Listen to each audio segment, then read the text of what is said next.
अतिशय गंभीर असा अपघात झालेला आहे. एक डंपर चालक त्याचा डंपर मधील माल खाली करून तो परत येत असताना केसरन फाट्यावरती त्याला गाडी कंट्रोल झाली नाही आणि मग रस्त्याच्या कडेला फुटपाथ आणि फुटपाथच्या पलीकडे काही ग्राउंड मध्ये झोपलेले लोक आहेत यांच्या अंगावरून गाडी गेली. याच्यामध्ये 3 लोक मयत झाले आणि 6 लोक जखमी आहेत. डंपर चालकाला पोलिसांनी तत्काळ ताब्यात घेतलं, त्याची मेडिकल केली आणि त्याला आता अटक सुद्धा केली. खरं तर खरंच गंभीर अपघात आहे आणि याच्यामध्ये पोलिसांनी योग्य त्या कलमान्वये गुन्हा दाखल केलेला आहे आणि तपास करतो. बरोबर आहे, प्रथमदर्शनी असं वाटतंय याच्याबद्दलची आम्ही मेडिकल टेस्ट केलेली आहे. रिपोर्ट्स आल्यानंतर कन्फर्म कळवलं जाईल.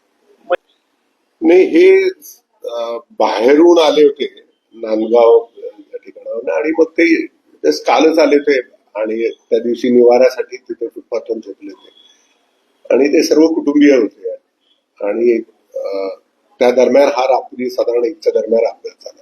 नाही, निश्चितच आता डंपर चालकाविरुद्ध तर गुन्हा दाखल केलेला आहे. हा ड्रायव्हर आहे, साधारण 26 वर्षाचा इसम आहे आणि तो गेले अनेक दिवस डंपर चालवतोय.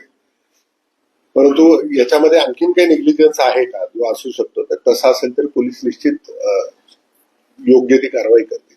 साधारण 72 अपघात हे हेवी वाहनांमुळे पुण्यामध्ये झालेले, परंतु आपल्याला कल्पना असेल की पुण्याला रिंग रोड नसल्यामुळे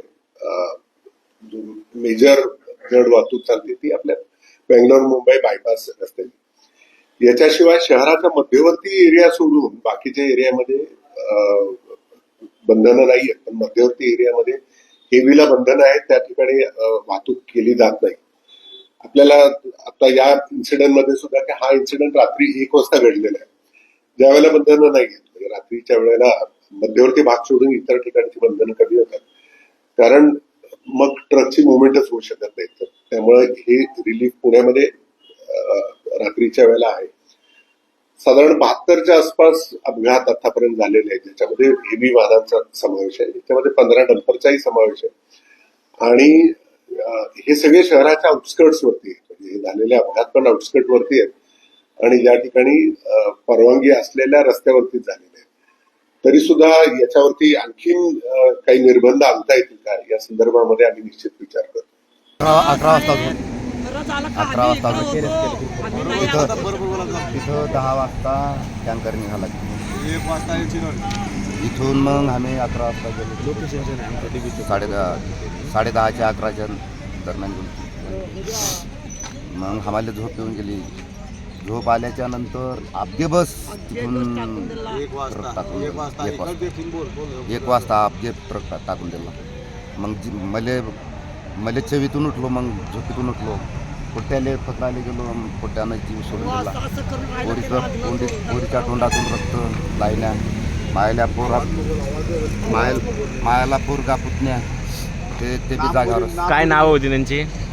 वैभव रितेश पवार, वैभव ऋतिका रितेश पवार, विशाल विनोद पवार, जानकी रितेश पवार, आलेशा विनोद पवार,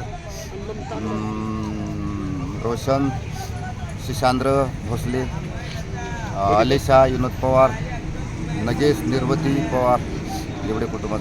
कधीपासून तुम्ही इथे? रिलेशा विनोद पवार. कधीपासून तुम्ही इथे? अरे आजच आलो. कुठून आले? अमरावती जिल्ह्याहून. अमरावती. हा, आम्ही आहोत तालुका नांदगाव खंडेश्वर. कामासाठी?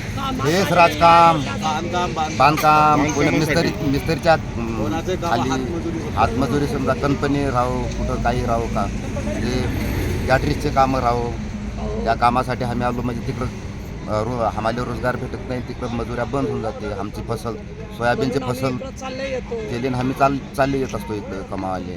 तिकडं मजुऱ्या नाही भेटत म्हणून इकडे येत असतो. प्रॉपर नाव गावाचं नाव, तालुका आणि जिल्हा? पोस्ट मंगरुळ चवाडा, तालुका नांदगाव खंडेश्वर, जिल्हा अमरावती. मी रोजगार माणूस, माझ्या पप्पाची शेती नाही. किती जण लोक टोटल आले तिकडे? 40 लोक. कशासाठी आलात? काम भेटते म्हणून आलो. बिगारी काम करत होतो आम्ही पहिले 4 वर्षापूर्वी. मग राहायला इथेच? म्हणजे इथूनच 4 वर्ष झाले सर.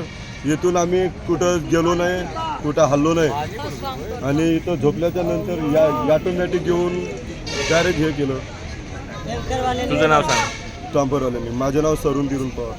भाऊच आहे सर.